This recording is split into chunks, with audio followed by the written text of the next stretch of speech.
Hello, guys, and welcome back to As a Sports. And today I'm going to be having a look at the upcoming round five and all of the 8 games this week and giving my predictions and opinions on the lineups for the team, having a look who's in and who's out, and just giving my overall thoughts on who's going to win the games this week. Um, so again, before we get into it, make sure to hit that like button as well as that subscribe button. And thank you guys for tuning in. And let's get into it. Okay, so to start off round five, we have the Roosters, the fresh team coming off the bye, taking on the Parramatta Eels. This is most likely, it's going to be at Allianz Stadium. Um, so Roosters, they're in fifth position at the moment, um, and Parramatta are sitting in 15th. Roosters obviously coming off that bye the week before they just got the job done against the Rabbitohs and they started to slowly come back to their best. But unfortunately, the only thing the Roosters have been in the headline for as of late has been the whole Joseph Suaalii controversy with him going to rugby union and or him going to rugby union after his 2024 contract up. But I think that's what people aren't talking about enough, that he's not going right now, although there's a lot of people and experts out there and old ex-players saying that he should go now. I don't agree with that because he is still a rugby league player. He's still representing the Roosters. He's still in the NRL. It's after the end of 2024 that he's leaving. So I don't get this whole nonsense about getting rid of him now. Keep him. He's one of the NRL's biggest, most popular players, and he's a very good young player. And they should. I kind of a little bit agree with the rugby union in the sense. It's like it's kind of not fair the way he's being treated by rugby league, um, and the way the media have been on him the last week. But that's just my opinion. Leave your comments down below on what you think. But yeah, I think a little bit of it is unwarranted towards him. But yeah, I mean, that's just the way sport and media is these days. Just you get criticized for anything. So yeah. Anyway, enough of that. Let's get into it. So so Roosters obviously fresh off the bye as I mentioned, so they're going to be keen to go. But the Parramatta, they finally got the job done last week. Although they did have a scare at the end of the game where I thought they might get beaten again after that insane Cleary 2-point field goal. Um, but no, Parramatta were just a little bit too good, and Mitch Moses, who signed his contract, so he's going to stay in Eel until 2028. So that's great news for him. Finally, that's all over. And I think now people will get off the Eels back a bit. And now the pressure's onto the Roosters with the whole Suaalii contract. So it's gone from this is the battle of the contract issue clubs. So instead of now everyone going on Mitch Moses, now they're going on the Roosters. So this is a bit of a contract battle clash in a sense. But yeah. Eels were very good last week. Mitch Moses was outstanding. He stood up at the end when he kicked that field goal and showed why he should be that $1 million player a season. Again, Clint Gutherson is good as always. Which again, this news that's come out this week that originally everyone was saying that the Parramatta Eels wanted to get an X factor fullback to get rid of Clint Gutherson, but what it actually was is that Clint Gutherson went up to them, the Parramatta, and asked them what their depth's like. And obviously, at fullback, it's probably not that great. So he said, I'm willing to move out of fullback and you guys bring in a different fullback. So that's better for the team. So that's again, media trying to stir stuff up. Um, but yeah, like Clint Gutherson's not leaving Parramatta. Or Parramatta getting rid of him. They just might move him to a different position to help go into the future to fullback for the future because Clint Gutherson is getting a little bit older, and he's not going to be there forever. So it's sort of smart in a sense, and at least that they've let him know to his face and not saying, "Oh, he finds out by the media." It's a lot better. But yeah, enough of all the media controversy around these two teams. Let's get into the actual teams now. So, um, The ins, we have Ben Thomas, Corey Allen, Ellie Elzakman, Junior Polga, Sandon Smith, and Xiao Wong are in, and Terrell May and Joseph Manu is out. Joseph Manu is still serving his 1 game suspension for that hit on Isaiah Tass when they played the Bunnies in round 3. So that's a bit of a miss there because they looked really good with Joseph Manu, although he did bomb a few tries there for them in that round, but they've still looked very good with him in the side. So interesting to see how they go there. In terms of the squad, Teddy, James Tedesco is still at the back and he's the captain. Daniel Tupou's on the wing with Jackson Paulo. Joseph Sully is obviously in the centers there, and Drew Hutchinson comes in to replace Joseph Manu. He's no slouch. He's played many times there before, so I think they'll be fine there. And then Luke Keary's at 5'8" there with Sam Walker. In the front row, JWH is there in the starting side this week. So instead of coming off the bench like he did against the Bunnies, he's now in the starting side. Like I said in round 3 when they played the Rabbitohs, he's a massive in. And as soon as he came on the field, along with Brandon Smith, who's at dummy half with him, as soon as them two came on, they instantly changed the game and the Roosters looked a million times better. So with them in their squad, they're a big chance, especially with one of the big Eels players who I'll get onto in a minute being out. I'll explain why. So, so Brandon Smith and JWH, they're also Lindsay Collins in that front row pairing. And they've got the Butcher brothers in the second row with Egan and Nat Butcher and Victor Radley at lock there. So relatively unchanged squad to round 3, except the only change obviously being Drew Hutchinson coming in for Joseph Manu, and their bench is Jake Turpin, so he's gone onto the bench. Nahafu White and Corey Allen and Fletcher Baker are on the bench. So Corey Allen has come onto the bench and as well for Terrell May. So and the reserve is Ben Thomas. So again, it's a pretty similar Roosters lineup. Just a few positional changes and only really that's it really. There's no one really out except for Joseph Manu. And then also other news that I've heard, Angus Crichton is finally returned to Roosters training. So that's great news for him after he's come back from his mental health issues that he was dealing with. So great news to hear that he's back.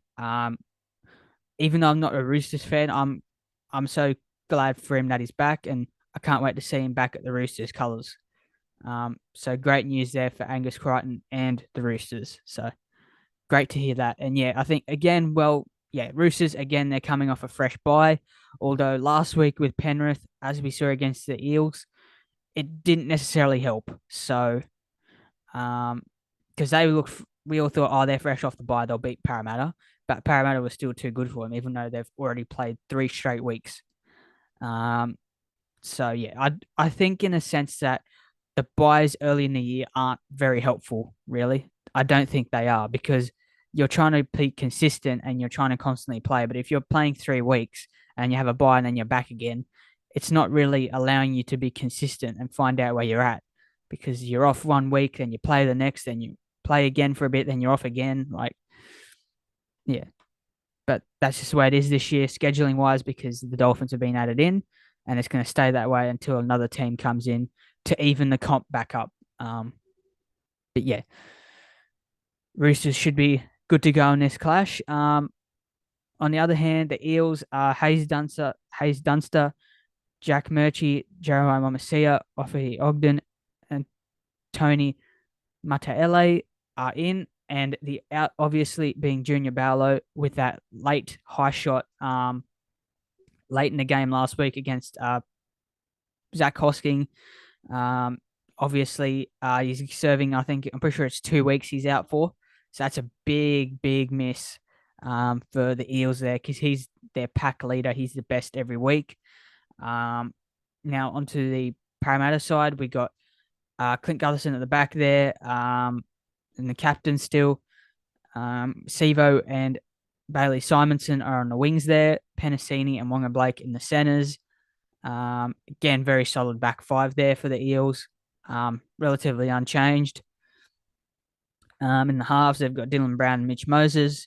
Again, very unchanged back line there for the Eels. In the forwards, they have Regan Campbell Gillard with Weremu Greg. Interesting decision. He's come on to replace Junior Barlow from the bench, and Josh Hodgson is a dummy half. Second row there, they've got Bryce Cartwright and Ryan Madison. Bryce Cartwright, he's actually done quite a decent job considering that's the area I've been saying all season where the Eels have kind of struggled. But Bryce Cartwright's done a pretty good job the first the first 4 weeks there for Parramatta. But yeah, once Sean Lane's back, he'll definitely slot back in there. And I reckon Bryce Cartwright will probably just go back to the bench, I'd say. And then, yeah, Jermaine Hopgood's at lock there. He's still been exceptional.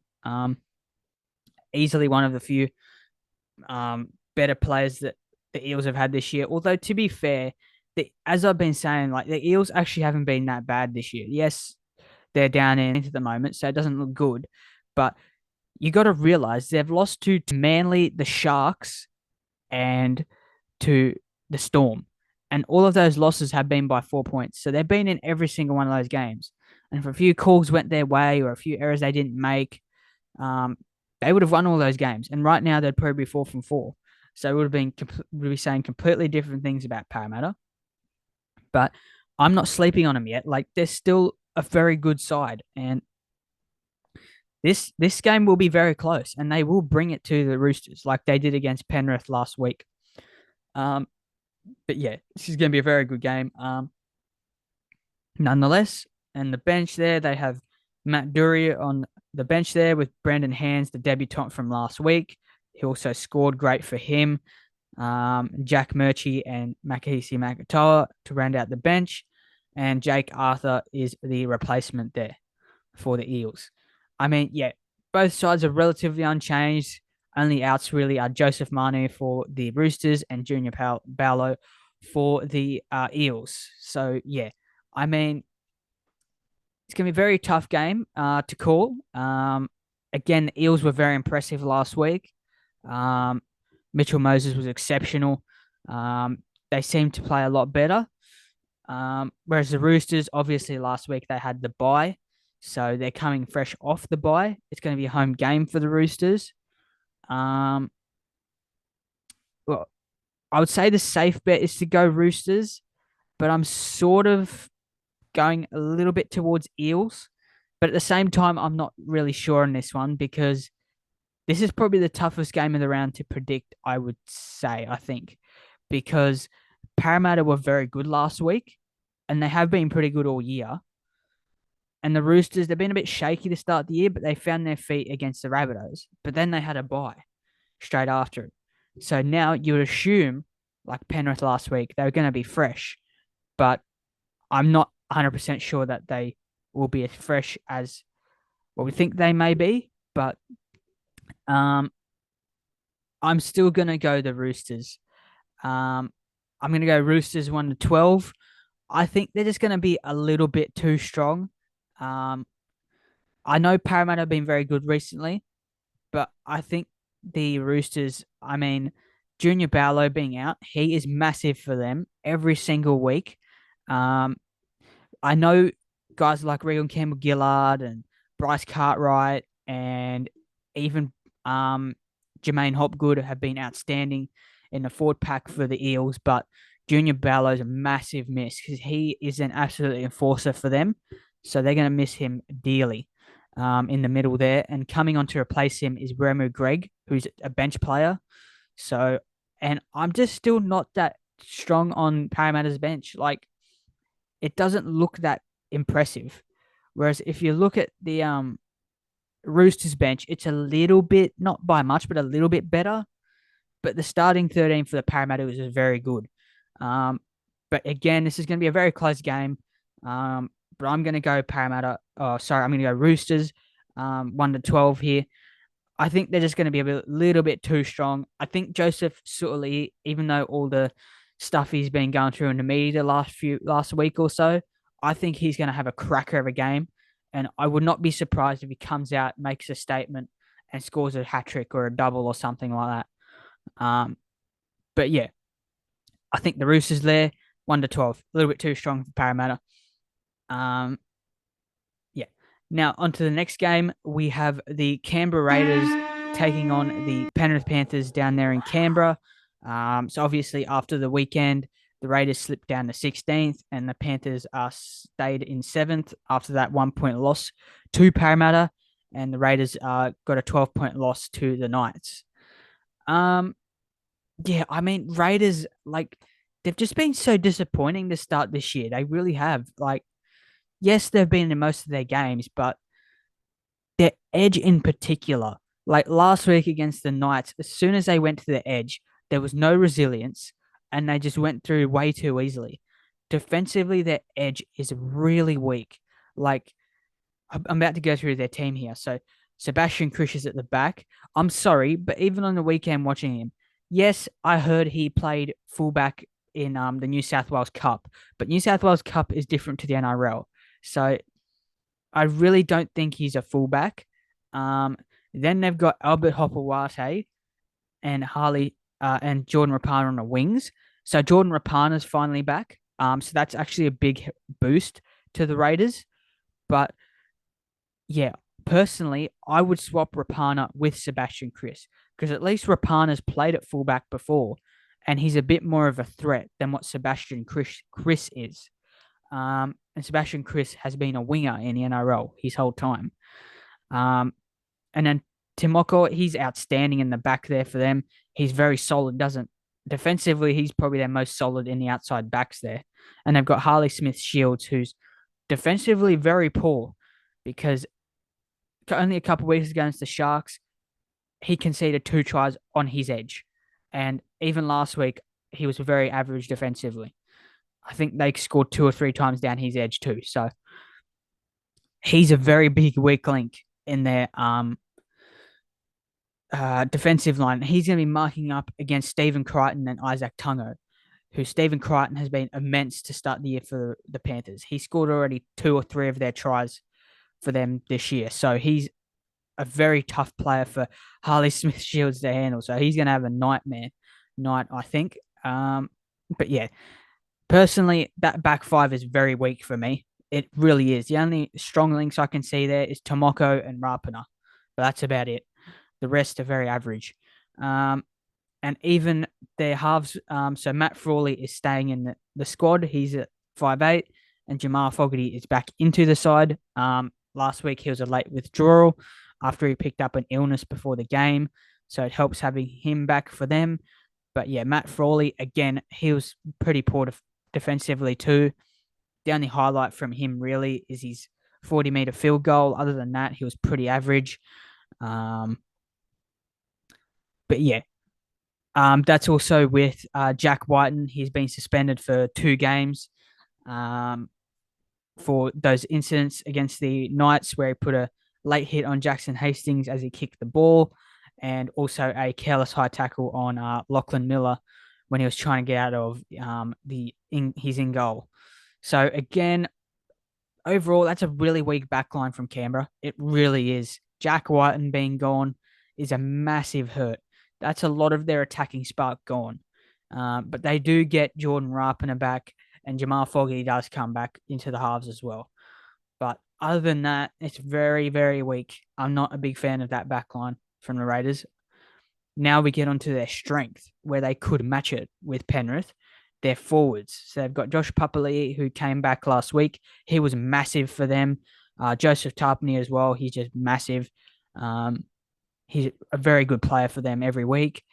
Zach Wolford, again, a dummy half, although last week he didn't start. Tom Starling did. I'm not sure how they're going to go about it this week, but I feel like personally he's more of a threat than what Zach Wolford is. So if I was Canberra, I would be starting Tom Starling like they did last week. But I'm not too sure what they're going to do there. Into the second row, they've got Hudson Young and Elliot Whitehead, more of their threats there. And they've got Corey Harry-Renard at lock, who's also a very good player. So again, Canberra's forward pack is lethal, but their outside backs are very average and do the job players. The only quality player really in their back line is Jordan Rapiner, I'd say. Um, but yeah, that's just my opinion. So on the bench, they've got Tom Starling, who, as I said before, I think he should probably start. They've got Emre Gula, Sami Solo, and Corey Horsburgh, who's been very good the last couple of weeks. And they've got Brad Schneider as their reserve. So yeah, it's a pretty stock standard Raiders squad for the last couple of weeks, except obviously Jack Whiten being gone, and James Schiller's out, and Jordan Rapiner is back after his suspension. Um, so that boosts the Raiders a little bit, but yeah, I'm just not sure, man. I'm really not. Um, Now onto Penrith, who unfortunately suffered that loss last week in a tight one against Parramatta. Um, it was only that Mitch Kenny penalty at the end that really hurt them. But apart from that, they were in the game. Back five was absolutely outstanding again, with guys like Sonny Taruva, who made like 300 plus meters. Dylan Edwards made 300 plus meters, and so did Brian To'o. So their back five is way too lethal. So we'll go through them. So Dylan Edwards is at the back. As always, Sonia Taruva and Brian To'o on the wings there. So again, that back three between them last week, they made 800 meters just between them. So that's something that the Raiders really need to stop. Otherwise, they will get absolutely walloped in this game. They really will. And the centers there, they've got Isaac Tungo and Stephen Crichton in the centers. And they've got Jerome Luai and Nathan Cleary, the captain at halfback, who was exceptional last week. That 2-point field goal. And he was slowly starting to get back to his old self with some of those lovely short pass to set up Zach Hosking, and his kicking was a lot better. But yeah, I think he'll get better at time. Yeah, so very strong backline there for the Panthers there. In the front row, they have Moses Leota with James Fisher Harris, a very strong front row there. Mitch Kenny is still at dummy half, so he did not get suspended for that penalty last week. He just got a fine. In the second row, they have Scott Sorensen and Zach Hosking. So Zach Hosking is still in there, as Liam Martin was a late withdrawal last week. So he's still out for another week. And Scott Sorensen comes in to replace the injured Luke Garner. And yeah, I think that's still a pretty decent second row pairing. Like Zach Hosking, we all know how good he was at the Broncos last year when he came onto the scene. He was pretty solid last Thursday against Parramatta.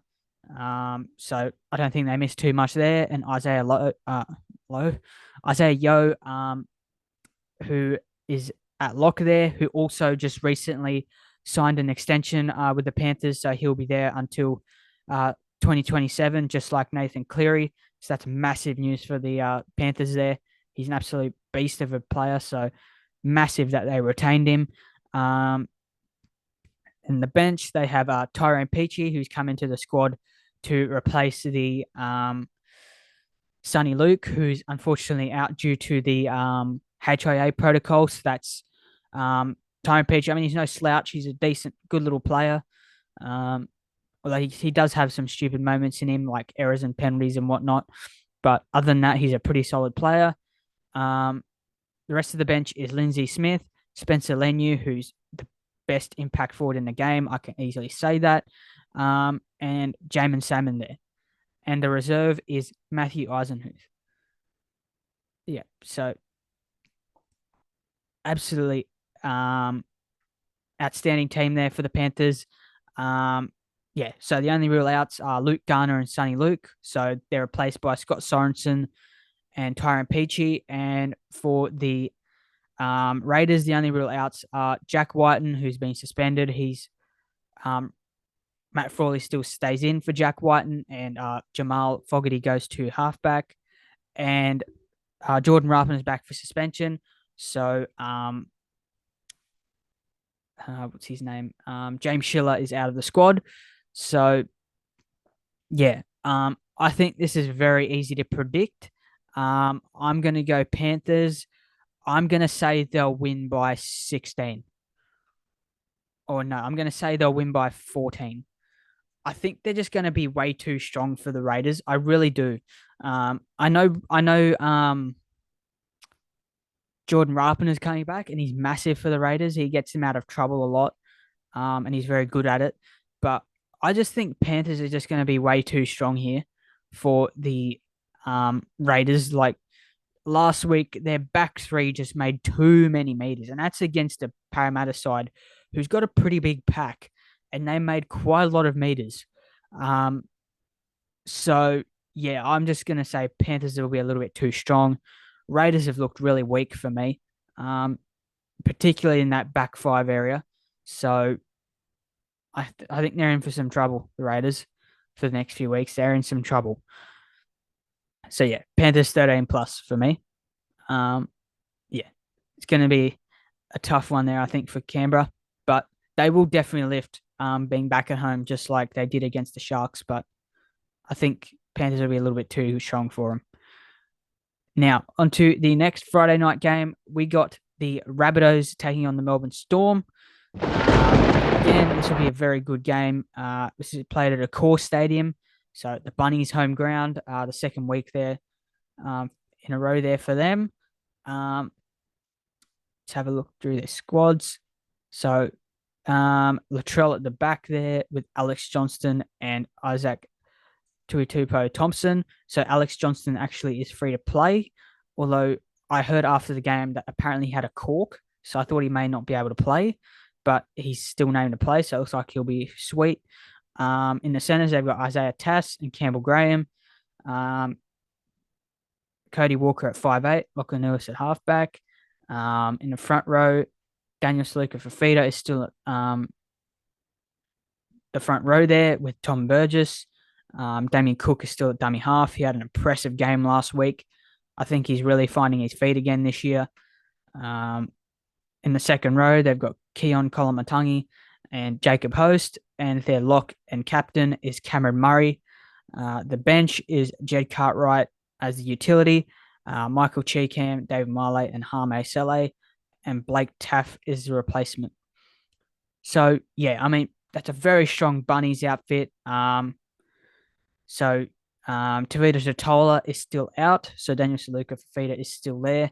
But it's the same squad that won last week, except for Hame Sele coming back onto the bench from his injury. So that bolsters their forward pack. I would assume Keon Kolomatangi will most likely play in the forwards again. Although I'm not too sure. But with Sele back, he may be stay in the second row this week. But yeah, I mean, it's a very strong, unchanged Bunnies lineup. They were very good on the weekend. They gritted it out, got the job done, as I said they would, for their legend of their club and the game, John Sattler. So great job there for the Bunnies. Now, on to Melbourne. So they've got Nick Amini at the back with Will Warbrick, who got his first try in the NRL last week against the Tigers on one wing and Xavier Coates on the other. They've got Remus Smith and Justin Olam in the centres, with Karen Munster and Jonah Pezzett in the halves there. So Karen Munster being back last week, he was enormous. You could tell the difference he made to that Storm side last week. With Jonah Pezzett, he's looked okay to start the year. Like, he looks like he's a good young little player, but it's going to take him time to improve and be good. But yeah, with Jerome Hughes obviously being suspended for that late hit Tanner Boyd at the Titans, he's suspended. But yeah, Jonah Pezzett looks like a good young little player, but I believe Karen Munster will most likely shoulder most of the load in this halves pairing, which is great to hear that he's back for them. Because if it was just Jonah Pezzett and say Tyron Wishart in the halves, that's a really weak halves pairing. But with Karen Munster there, it definitely bolsters their halves pairing a bit. So good to see him back there for Melbourne, and you could see the immediate difference the Storm played with him and without him. So yeah, great sign there for the Storm. Uh, in the forwards, they have Tui Kamikamica, who's still in the front row there, with Christian Welch, the captain, with Nelson Sofa Solomona still being injured, which he's going to be out for a while. But Tui Kamikamica is stepping up pretty well, so he's definitely worth staying there. Harry Grant's still at dummy half there. The second row, they've got Trent Lorio and Alessia Katoa, who I think he's been their best probably player to start this year. He's been absolutely outstanding on that edge.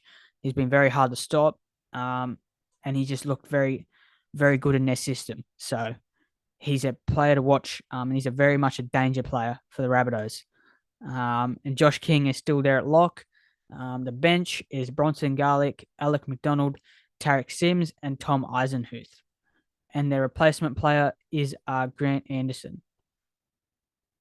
So yeah, I mean, pretty stock standard Melbourne side, apart from obviously Jerome Hughes being out. But other than that, um, the Storm, I mean, they haven't necessarily set the world on fire these first 4 weeks, but they've they've been getting the job done. Now last week with Karen Munster coming back, even though they were pretty clunky still against the Tigers last week, but with him back, they did look a lot better. Um, whereas for the Rabbitohs, they've looked really good to start this year. And yeah, I'm just not 100% sure about this one, but I mean, I don't know. I think the Rabbitohs are at home here against Melbourne. Um,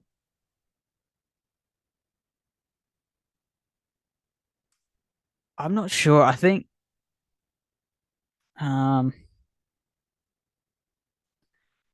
you know what? I'm gonna make a. I'm gonna go against the grain in this one. I'm gonna go for the Storm. I'm gonna go for the Storm 1-12. I know the Storm have been very clunky, but Karen Munster, the difference he made to that team last week was enormous. Nick Meaney has been very good at the back there for them. He's been very solid. Um, their forwards, I mean, they have been a little bit so-so. Um, but yeah, I think with Karen Munster being back there, I think he can definitely help them get over the line, and he's a very strong player and smart player, and he'll know how to get the job done. So I think I can see the Storm winning this game. So I'm going to go Storm 1-12, but this will be a very tight game. I can very easily see the Rabbitohs winning this one. Um, Obviously being at home, and their team's been on fire the last few weeks. With Latrell's been outstanding. Campbell Graham defensively has been very strong. Um, their forwards have been getting better, but yeah, I'm not 100% sure. Cody Walker, I mean, he looked really good on the weekend. Lachlan Ilias was outstanding and standing up to kick that field goal. Yeah, I'm going to take the risk. I'm going to go Melbourne. I think Melbourne will get the job done, but I could very easily be wrong. And before game day, I could very easily change my mind back to the Rabbitohs there, if an injury happens or something like that. Um, but yeah. Oh, actually, uh, yeah. You know what? I'll stick with Melbourne, and I'll take it if I lose. But I'll stick with Melbourne for now. Okay, so the next one we have the Manly side, the Manly Seagulls taking on the Newcastle Knights, um, down there in Mudgee, Glenwillow Oval. Great to see the Manly side playing there again for the third season straight. It's their home away from home, really. They have a good supporter base out there, so that's good to see them play out there. They were very good last week. Unfortunately, it was just an error by Josh Allier in the Golden Point, right in front of his own post. That really cost them the game. But other than that, and also a very controversial forward pass call That cost them the game there, but I think the Rabbitohs just were a little bit more desperate on the night because they wanted to win for their passing legend, but Manly were still very good and they looked still very dangerous. Whereas for the Knights, they surprised me a little bit because I wasn't expecting them to play as well as they did. Lachlan Miller, again, he's been absolutely outstanding for the Knights. Every time he touches the ball, he looks very dangerous and he looks like he could score any play. Um, and the Knights forward packs, although they were very average in the first half, they definitely stood up in the second half and they tightened up their middle defense after they let in two very soft tries to the Raiders last week. And Greg Marju, the former Titan, so I can tell you all about him, how good he is, which most of us Titans fans already knew. He's a very strong and powerful player. He got that double very easily all day when he was running back at those Raiders defense or kick chase. He made easy meters every time because, as I was mentioning before about Canberra, their backline is very weak. So very easy for him to make meters there. But now he's up against a Manly backline, which consists of Ruben Garrick, Talatau Kola, Brad Parker, so who are all no slouches. So it's going to be a bit tougher for him this week. But as I've said, even in my review of round 4, we've all known as Titans fans, which obviously I am one of them. There, we all knew like he's a very, very lethal attacking player. He's very lethal, and he busts a lot of tackles, and he's a very good hard running winger. He's very much like a Brian Toto. If his defense was in order, he could probably be just as good as Brian Toto, if not better. But he just makes too many errors, and he just defensively was never really that good for us at the Titans. But interesting to see when he does get tested in defense, we'll see if his defense has improved or not. But attacking wise, he's still got it. Like he's still a very dangerous winger. He's a massive winger. He's very hard to stop. A lot of good meters coming out of trouble. So that will help the Knights. And yeah, obviously Drayden Brayley, who came back last week for them at dummy half and their captain, he was outstanding. So that was a big boost for them last week. And yeah, again, they just found a way to come back and win after they had so many things go against them. But yeah, good to see the Knights having a little bit of resilience this year. But still, I still think they're in for a bit of a tough year though. So yeah, let's have a look at Manly's side. So Tom Trbojevic is still at the back there. He's had what a start to the season he's had. Christian Tuipulotu is still there on the wing with Ruben Garrick. Very strong wing pairing there for Manly. In the centres, they've got Brad Parker and Morgan Harper, who's come in to replace Talatau Kola, who's out with a knee injury. So that's actually a bit of a loss there for the Manly side. They lose a bit of pace from their squad there. But Morgan Harper's a pretty decent little player, although he can be grubby at times, but he's still a decent little player there. And in the halves there, they have Josh Schuster, who started off the year quite well for Manly. And DCE, Daly Cherry Evans, being the captain there at halfback. So again, pretty unchanged backline there. A very strong backline for Manly, except for Morgan Harper coming in to replace Talatau Kola. The rest of the side's unchanged with Tania Paseka and Jake Trbojevic in the front row, with Lachlan Croker coming back from his little injury last week that he got just before the game, with Haumole Olakau'atu and Kelma Talangi in the second row, and Josh Allier, the man who unfortunately dropped the ball in that golden point, playing at lock. And on the bench, they've got Cal Weeks, I think that's how you say his name now, Ben Trbojevic, Ethan Bullimore, and Sean Keppie. And Tafofa Sipley is their replacement player. So again, very strong Manly team. Like they've started the year very well, and Anthony Seibold, although it's still very early days, he's starting to prove people wrong, as in he is doing a good job up there at Manly, and he's got them off to a good start. But again, And NRL is a 27-week competition. It's a long competition. So we'll see if they're still going to keep going and get better towards the end of the year, or are they just going to start fast and then drop off at the end? But yeah, we'll yet to see there from Manly, but they've started very well. Now the Knights, only one change with Kurt Mann being out. So Jack Johns is coming in to lock there. The rest of the side's unchanged with Lockie Miller staying at the back there. Outstanding for the Knights. He's been exceptional.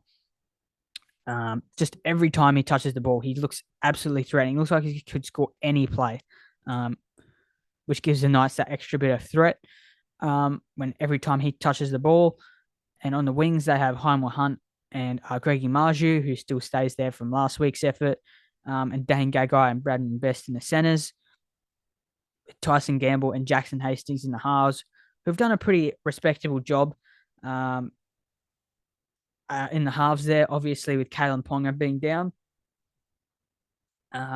who is still over in Canada getting that help with his concussions and to basically save his career. So I hope he has some good luck there, and he should be back in a couple of weeks or so, maybe a month or so's time. Kalen. And their forward pack is still Daniel Saifidi and Leo Thompson, and Drayden Brayley at the dummy half there, and their skipper. Second row, they've got Tyson Frizzell and Lachlan Fitzgibbon there. And as I mentioned before, Jack Johns comes into the side at lock to replace Kurt Mann, who, again, one of those players that got that Category 1 HIA. So he's out for 11 days as well. After he just came back, which is tough luck for Kurt Mann, but hopefully he gets okay soon. And on the bench, they've got Phoenix Crossland, Jack Hetherington, Matt Croker, and Brody Jones. And their replacement player is Dylan Lucas. So again, unchanged side pretty much from last week, except for Jack Johns, who comes in to replace Kurt Mann. Yeah, I mean, it's going to be a tough game for the Knights. Obviously losing Kurt Mann, who gave a little bit of he gives a little bit more of a help in attack wise. At lock there, he helps their attacking game a little bit. But yeah, I just think Manly are going to be a little bit too strong. I'm going to go Manly 1-12. I think Manly are just too strong of a team at the moment. They haven't really had many changes to their side. Their defense has been very good. Apart from that game against the Eels, their defense has been very sound to start the year, and their attack has been on fire. Tom Trbojevic is looking in really good form, although he was a little bit quiet last week. But I think Manly are in for a win in this one, and I think the Knights will be close. They will be competing definitely, but I think the Manly side would just be a little bit too strong there for the Knights. But hopefully they could prove us wrong again like they did last week, and they could go up there and do a good job against Manly. But yeah. Okay. Next one is the Dragons, who are currently sitting in 14th place, taking on the third place Dolphins down there at Wynn Stadium in Wollongong. Again, the Dragons, man. Like, I don't understand, like, the amount of times over the last 10 years, like, they've struggled so much, and I just don't understand, like, why they keep struggling. Like, the Dragons have always been that, like, proud club, like, proud history club, but I don't know, these last 10 years, their recruitment has been really poor. Apart from, like, Ben Hunt and maybe a few plays here and there, I can't think of too many big recruits that the Dragons have got. Like, don't get me wrong, they've got a good, like, young up and coming side. Like, their youth team's probably outstanding, but their senior side looks really poor. When you compare it to the Dolphins are sort of in similar boat. Like, the Dolphins don't have that many big key players, but the Dolphins are doing is that they're playing with effort and they're trying every week. Whereas the Dragons, the big problem with them the last 2 weeks is that they haven't really been trying. And if I'm the Dragons, the Dolphins are a team I'd be wanting to replicate because the Dolphins and the Dragons are in a similar position because in terms of the teams, because the Dolphins don't really have that many, like they don't really have a star player, whereas the Dragons don't really have a star player apart from Ben Hunt. He's their only real star player, I would say. That's 100% proven is a star and can deliver week in, week out for them. For the Dolphins, they don't really have that. So if I was the Dragons, I'd be wanting to replicate what the Dolphins are doing and just play with a crap load of effort and put in the work defensively, which is what the Dolphins have been doing. And they've been defending and putting all their energy into their defense. And that's why they're in third right now. They've just been not letting teams put big points on them. Whereas the Dragons, they've conceded 80 points in the last 2 weeks. But to be fair, they have been sticking it to the teams they've been playing the last 2 weeks, in the Broncos and the Sharks. But in those second halves, they've just got destroyed in both weeks. So I don't know if it's a lapse. Although last week it was more of a they made a silly error, and then after it, the Sharks just ran riot, and the Dragons just couldn't handle them anymore. Whereas for the Broncos the week before, same thing happened. They were all over the Broncos in that first, let's say, 40, 50 minutes. And then that last 10 minutes, the Broncos just came out of nowhere and just put 40 on them and just put 22 points on them in 10 minutes. But before that, they were in the game. But yeah, since that moment, they've really struggled. So this is going to be a tough game to call, actually. With obviously the Dolphins losing just that Battle of Brisbane, considering the amount of injuries they've had, with Cody Nikorima going down. Sean O'Sullivan's out for a few months with that pec injury.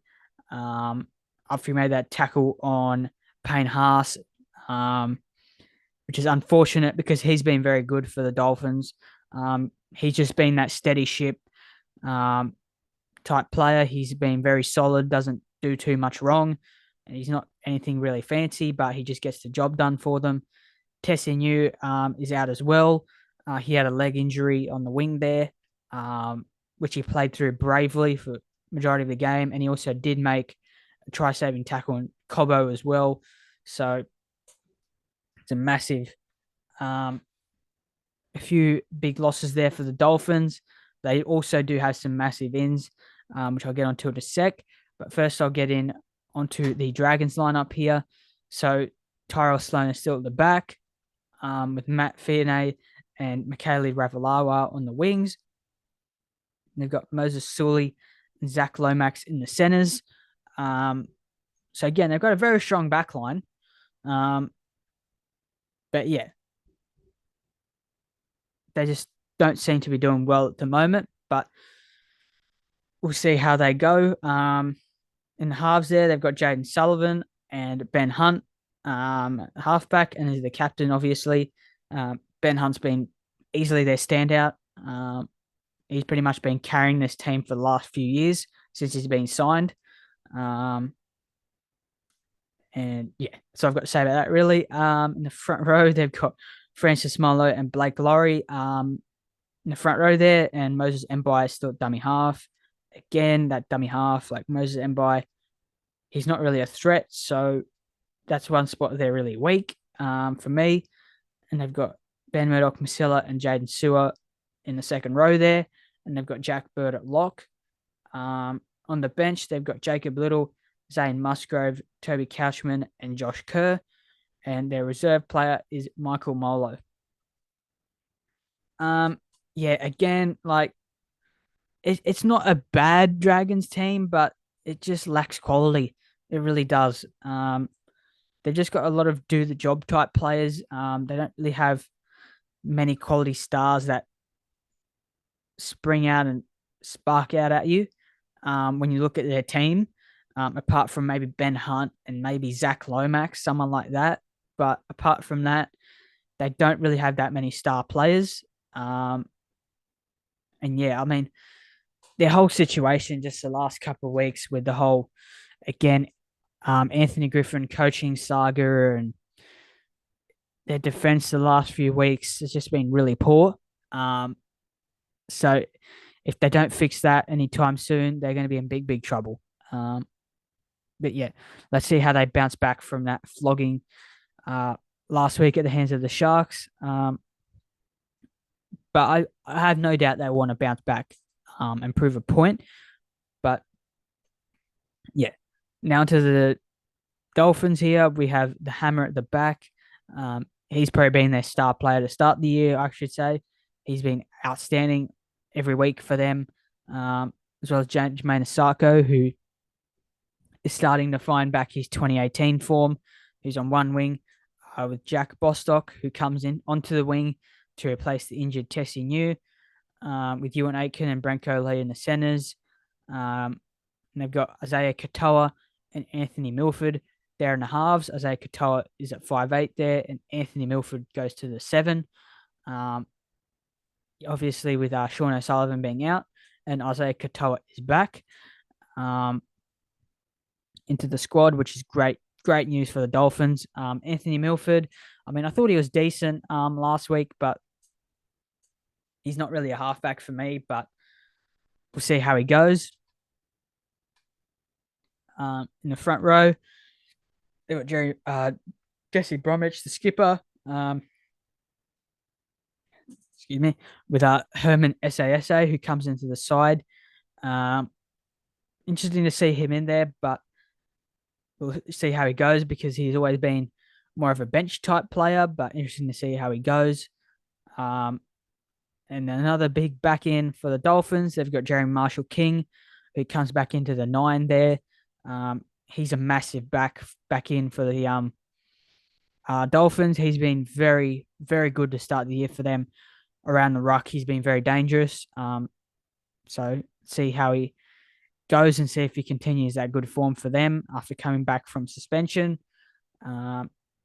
Second row there, they've got Kenny Bromwich and Corneli Lamelu, same as last week there for them.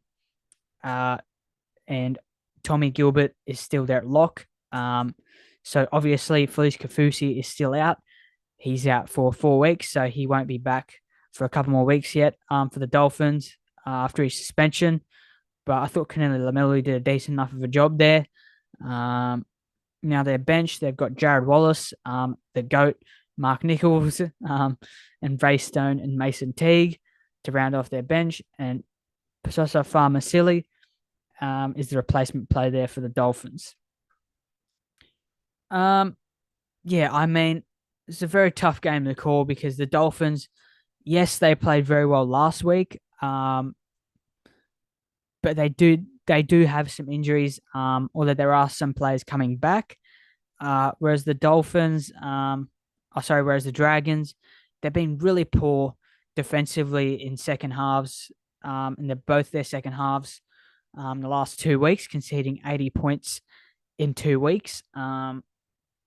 Albeit against two very big attacking teams, like in the Broncos and the Sharks, who are two very dangerous attacking teams, whereas the Dolphins, not so much. They're more a very resilient defensive team. And yeah, I don't know. I just feel like the Dragons, they don't really seem a team to me that's really going to absolutely put a score on you. And the Dolphins' defense has been outrageously good. And the way they just play with absolute determination and they have such a good defense, I'm going to back the Dolphins. I think the Dolphins will get the job done 1-12. I really do. Even though it is down there in Wollongong, Wayne Bennett knows how to make his teams play really well. They could lose this, and the Dragons could come out and try to make a point, especially losing last week in front of their home fans. But yeah, I think the Dolphins will just be a little bit too strong for them. And I think, yeah, Dolphins will just continue their upward trend in the NRL. Now, on to the next game of the round. We have the Broncos taking on the Tigers here. Again, the Broncos, they've been very impressive to start the year. Yeah, like the guys like Reece Walsh and Payne Haas and Patrick Carrigan and guys like that, and so many more that I could name. Just their whole team's been absolutely outstanding. Um, they've just been very good to watch, and although they still have stuff to improve on, um, I still do think that they need some work on their defense a little bit. Um, and yeah, their attack still hasn't found its top gear yet, I don't think, but they've just been an absolute entertainers thus far this year. Whereas the Tigers, they've been the complete opposite. They've been very disappointing. They've had their moments where they've shown their attacking flair and their potential in attack, but it just hasn't been for long enough periods. And defensively, they've been very, very poor. Um, but for the Tigers, they did have a little bit of a better game last week with putting 12 points on the Storm, and yeah, they did have some good signs with John Bateman and Apisai Coruscant finding their feet and playing better for them. So hopefully them two can maybe spark them into a win this week. But again, I don't see it likely. But this was the same scenario last year.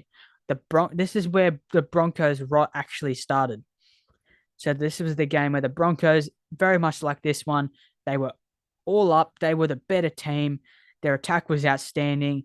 And the Tigers were going very poor last year, and the Broncos were going outstanding. They were in the top four at the time. Then they came up and faced the Tigers, and they got beaten. And that's where their run and their rot going into the final started, because after that game, they just never looked like themselves, and they dropped out of the eight.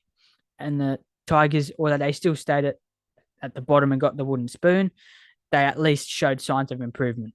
Um, but yeah, this is a game that I don't think that's going to go that way, but we'll have a look at the sides here. So we've got Reece Walsh at the back there with Jesse Arthurs and Selwyn Cobbo on the wings, Katoni Staggs and Herbie Farnworth in the centres, Ezra Mam and Adam Reynolds in the halves there, with Tom Flegler and Payne Haas in the front row, Billy Walters at number 9. And they've got Kurt Catewell and Jordan Ricky in the second row, Patrick Carrigan at lock. It's a very strong starting 13 there for the Broncos, relatively unchanged. And their bench is Corey Pakes, Keenan Palacia, Corey Jensen, and Martin Tapau. And their reserve player is Dean Mariner. Yeah, I mean, again, very strong Broncos team there. I don't see them progressing anytime soon. But again, this was very similar to how the Broncos played last year. They were very good for the majority of the year, and then at the end of the year, they just dropped off for some reason. But this was the corresponding game last year that they did lose to start them on their run of losses. So if there is a bit of hope there for the Tigers, that could possibly be it, but I don't see it. Now for the Tigers, their squad is Adam Doueihi at the back. He's still at the back from last week. That positional change with Dane Laurie being out. Charlie Staines and Junior Tupou are still in the wings there. And they've got Brent Naden and Esika Poa in the centres. Still got Braden Wakeham at the 6 jersey with Luke Brooks in the 7 jersey.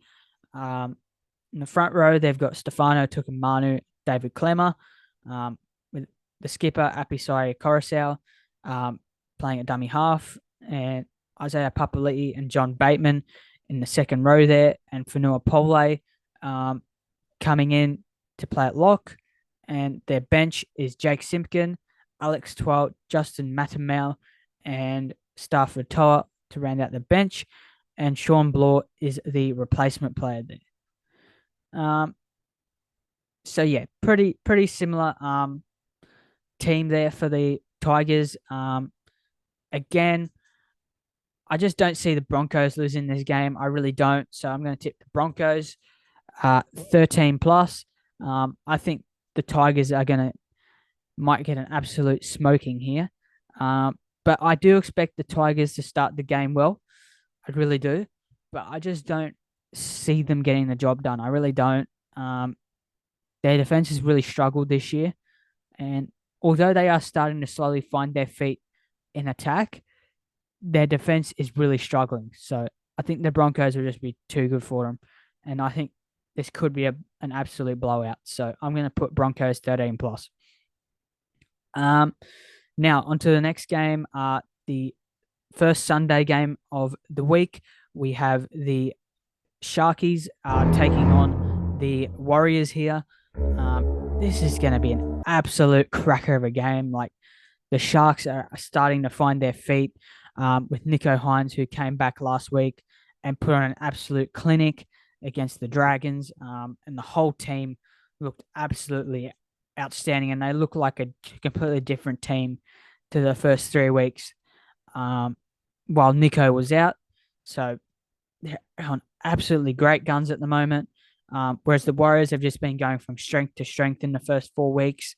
And they've been a really good team to watch and the way they've improved. So this will be the Sunday game. It's going to be played at PointsBet Stadium there in Sydney. So it's a Sharks home game. So let's have a look at the Sharkies lineup here. So they've got Will Kennedy at the back. He's been outstanding with Sione Katoa and Ronaldo Militalo, sorry. Some of the deadliest winger combination there in the comp. And Jesse Ramian and Siosifa Talakai in the centers there. You got Matt Moylan and Nico Hines in the halves there. Nico Hines was absolutely outstanding last week, and I expect him to continue that form, most likely for the rest of the year, which is scary for all the Sharks oppositions and for the rest of the comp. In the forwards there, they have Toby Rudolph and Braden Hamlin-Uele as the front rowers, and Blake Brayley at dummy half there. And they've got Britton Nikora, who has been outstanding to start the year there for the Sharks, as well as Teague Wilton. And they've got Dale Finucane, the skipper at locker there. And on the bench, they've got Cameron McInnes, Royce Hunt, Jack Williams, and Braden Trindle, who's still, again, good enough of a player to get on the bench there for the Sharkies. And Connor Tracy is their replacement. So again, very strong Sharks team there.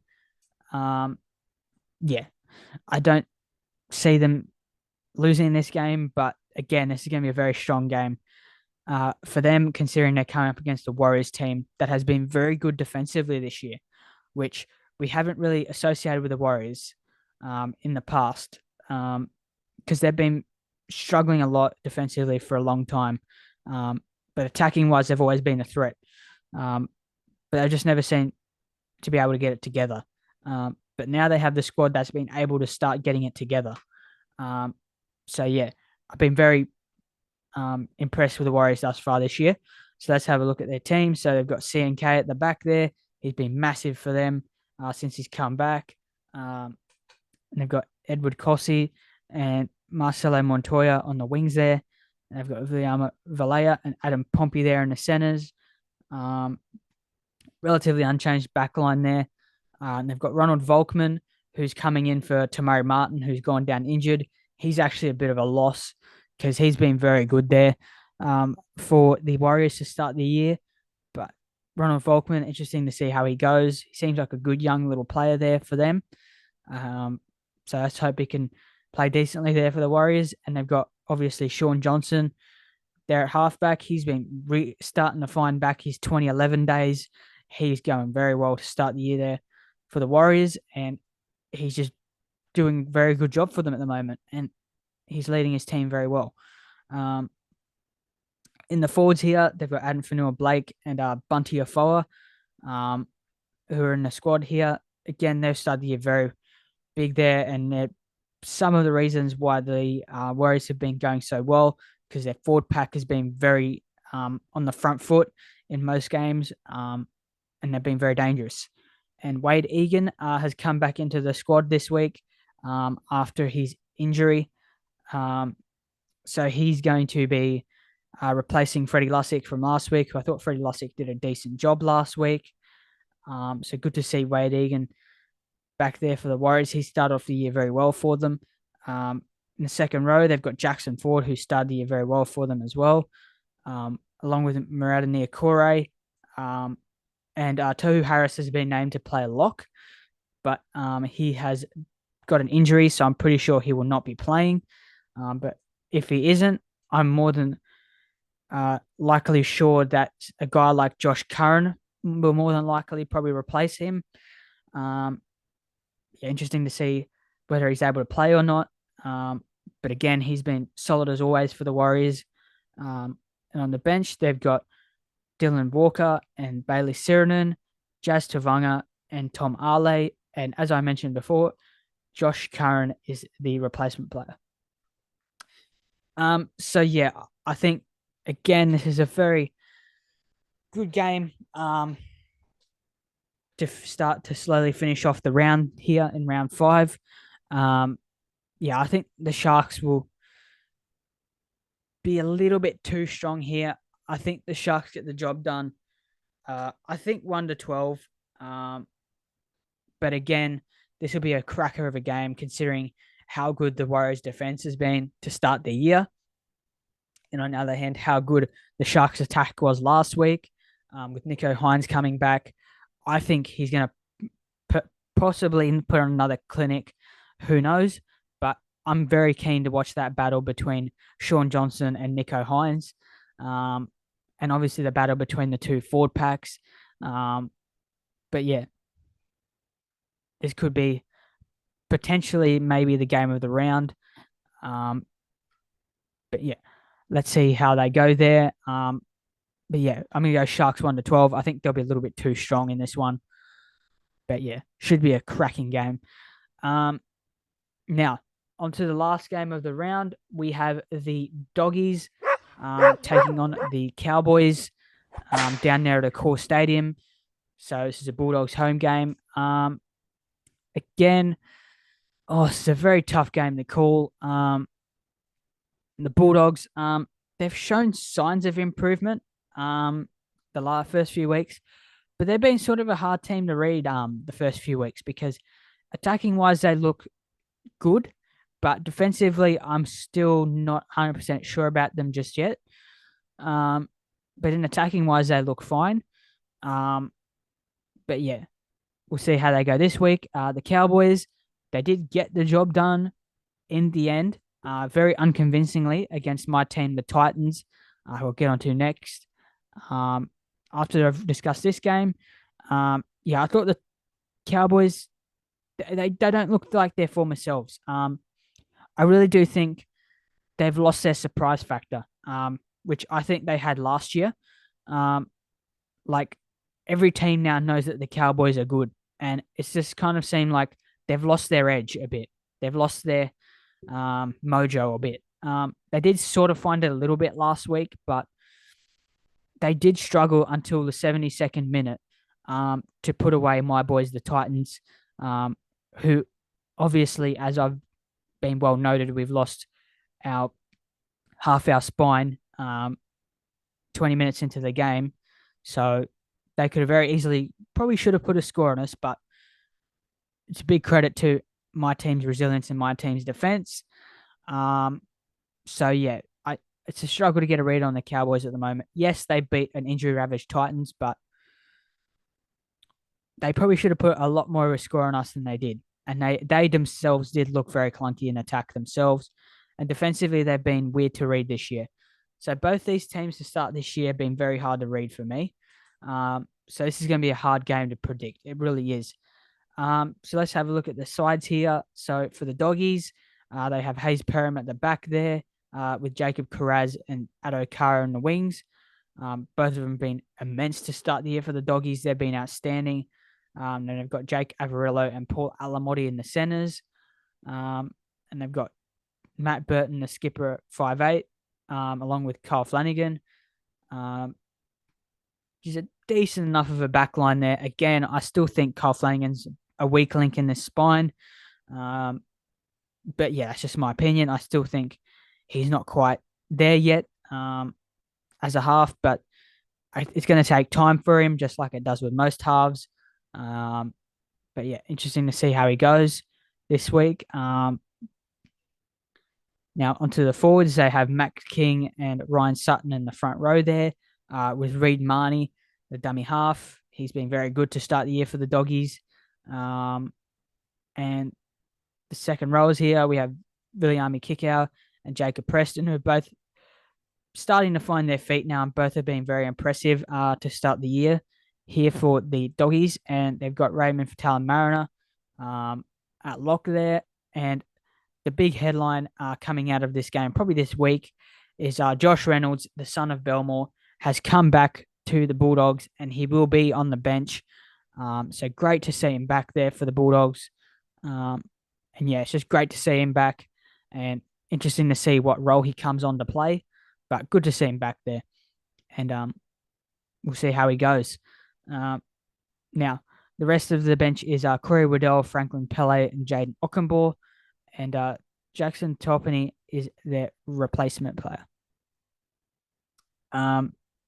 So yeah, I mean, it's a pretty strong Bulldog side. The only players out is for Manu Brown, and he's been replaced by Raymond Fatala-Mariner, with obviously Josh Reynolds coming onto the bench. So yeah, very strong Bulldogs team. But yeah, they still need a bit of improvement, but they have shown good signs to start this year. They still need a bit of improvement. Now we are on to the injury hit Cowboys. So Tom Chester still at the back there with Scott Drinkwater still being suspended. On the wings, they've got Kyle Felt and Brandon Elliott, who's coming in to fill in for the injured Murray Talangi, who did a knee on the weekend. In the centers, they've got Valentine Holmes and Peter Hiku is coming in to replace the injured Gamat Shibasaki, and he's also just back from suspension anyway. Whereas Valentine Holmes, I thought he's been a bit scrappy and a bit, how you going to start this year, but hopefully in time he does find his form. But to start the year, he hasn't necessarily been that great. In the halves, they've got Tommy Dearden and Chad Townsend. In the forwards, they've got Jordan McLean and Griffin Neem, same as last week, with Reece Robson at dummy half. Cohen Hess is at the second row there, with Helam Lukey, who's come in to replace Jeremiah Nanai, who's just been suspended for 2 weeks. And the lock is Jason Tamalolo. And the interchange is Jake Granville, Mitchell Dunn, Jermaine Tanua-Brown, and Riley Price. And the replacement is Zach Labert. So yeah, I mean, it's a pretty injury hit Cowboys side. Again, they probably should have got the job done against us a lot, us as in the Titans, but a lot more last week. But they were very scrappy in attack, and our defense was also a lot better than what they probably expected to confront. Whereas for the Dogs, they got a little bit unlucky on the weekend, but they have shown some good signs, but they've also been hard to read. But as it's at home and as the Cowboys have so many injuries, I'm going to tip the Bulldogs here. I think they'll get the job done 1-12. But yeah, it's a weird old game to predict. So yeah, it's the end of the round. And obviously, the team to have the bye is the Gold Coast Titans. So my boys, we get the bye. So we get the free 2 points. I will take it. We definitely need it with the 2 injuries we've just had with Brimson and Foran, which I have found that they are only out for 4 weeks. So it's not as bad as I first thought. So both Brimson and Foran will be back in round 8. So that is our game against the Dolphins that they are back for. But yeah, I think to start the year, I mean, 3 from 5. I mean, it's been pretty good considering the adversity we've faced. I think that's a pretty good start. Yeah, I've been a lot more impressed with us this year than in previous years. I think our resilience has definitely improved, as we saw last week, and even against the Tigers in round 1. Yes, we had 2 hiccup games against the Dragons, and obviously last week against the Cowboys, although again in that game we were very resilient. And yeah, it's just been a very impressive start for the year for my team. I know a lot of people crap on us and all that and say that we're bad, and that we're still a bottom 4 team, but I don't agree with that. I really do think that we're a team that could make the 8 this year. I really do. Um, although I know not many people giving us a chance, I really do believe that we are a team that can make the top eight this year. So yeah, hopefully the boys have a good week off, and we are hit the ground running next week for our Easter Sunday clash with the Dragons. So yeah, as a Titans fan, I will keep a keen eye on the Dragons this week, who face the Dolphins. So yeah, so that's the round five, my round five predictions and previews. So again, to go through it, I have tipped the Roosters to get the job done against Parramatta on Thursday, 1-12. Panthers to get the job done against the Raiders, 13 plus. But because this is a margin game, I've said they'll win by 14.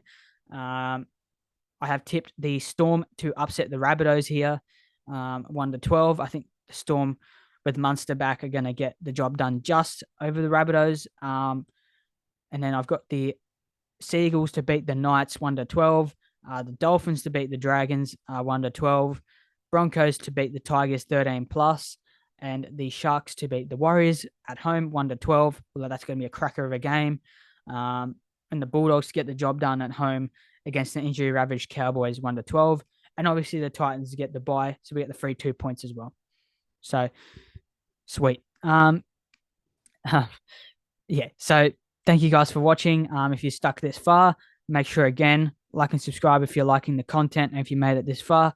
And yeah, leave in the comments down below what you think your team is going to go this week and what your predictions are below. And I'll make sure to read through them.